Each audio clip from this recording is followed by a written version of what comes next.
True actions. Following on right principles and methods come true actions. One who is striving to grasp true principles and work with sound methods will soon come to perceive that details of conduct cannot be overlooked, that, indeed, those details are fundamentally distinctive or creative, according to their nature, and are of deep significance and comprehensive importance, and this perception and knowledge of the nature and power of passing actions will gradually open and grow within him as an added vision, a new revelation. As he acquires this insight, his progress will be more rapid, his pathway in life more sure, his days more serene and peaceful. In all things, he will go the true and direct way, unswayed and untroubled by the external forces that play around and about him. Not that he will be indifferent to the welfare and happiness of those about him, that is quite another thing, but he will be indifferent to their opinions, to their ignorance, to their ungoverned passions.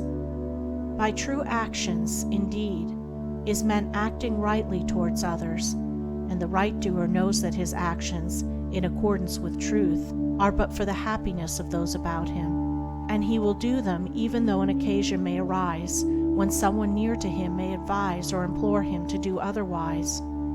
True actions may easily be distinguished from false by all who wish so to distinguish, in order that they may avoid false action and adopt true. As in the material world, we distinguish things by their form, color, size, etc., choosing those things which we require, and putting by those things which are not useful to us.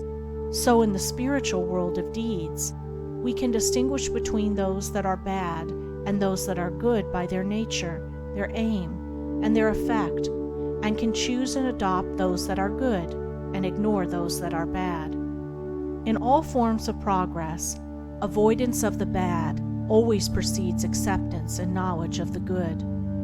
Just as a child at school learns to do its lessons right by having repeatedly pointed out to it how it has done them wrong, if one does not know what is wrong and how to avoid it, how can he know what is right and how to practice it? Bad or untrue, actions are those that spring from a consideration of one's own happiness only, and ignore the happiness of others, that arise in violent disturbances of the mind and unlawful desires, or that call for concealment in order to avoid undesirable complications. Good or true actions are those that spring from a consideration for others, that may arise in calm reason and harmonious thought framed on moral principles, or that will not involve the doer in shameful consequences if brought into the full light of day.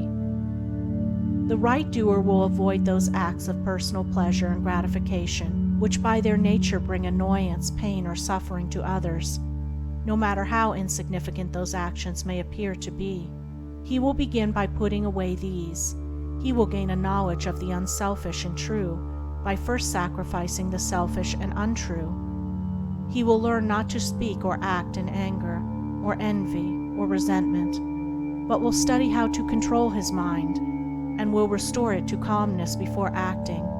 And most important of all, he will avoid, as he would the drinking of deadly poison, those acts of trickery, deceit, double-dealing, in order to gain some personal profit of advantage, and which lead, sooner or later, to exposure and shame for the doer of them. If a man is prompted to do a thing which he needs to conceal, and which he would not lawfully and frankly defend if it were examined of witness, he should know by that it is a wrong act, and therefore to be abandoned without a further moment's consideration. The carrying out of this principle of honesty and sincerity of action, too, will further lead him into such a path of thoughtfulness and right doing as will enable him to avoid doing those things which would involve him in the deceptive practices of other people. Before signing papers, or entering into verbal or written agreements, or engaging himself to others in any way at their request, particularly if they be strangers, he will first inquire into the nature of the work or undertaking, and so, enlightened, he will know exactly what to do, and will be fully aware of the import of his action. To the right doer, Thoughtlessness is a crime. Thousands of actions done with good intent lead to disastrous consequences because they are acts of thoughtlessness. And it is well said that the way to hell is paved with good intentions. The man of true action is, above all things, thoughtful. Be ye therefore wise as serpents and harmless as doves. The term thoughtlessness covers a wide field in the realm of deeds. It is only by increasing in thoughtfulness that a man can come to understand the nature of actions, and can, thereby, acquire the power of always doing that which is right. It is impossible for a man to be thoughtful and act foolishly. Thoughtfulness embraces wisdom. It is not enough that an action is prompted by a good impulse or intention. It must arise in thoughtful consideration, if it is to be a true action. And the man who wishes to be permanently happy in himself and a power for good to others must concern himself only with true actions. "I did it with the best of intentions" is a poor excuse from one who has thoughtlessly involved himself in the wrongdoing of others.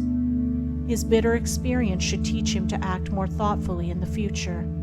True actions can only spring from a true mind, and therefore while a man is learning to distinguish and choose between the false and the true, he is correcting and perfecting his mind, and is thereby rendering it more harmonious and felicitous, more efficient and powerful.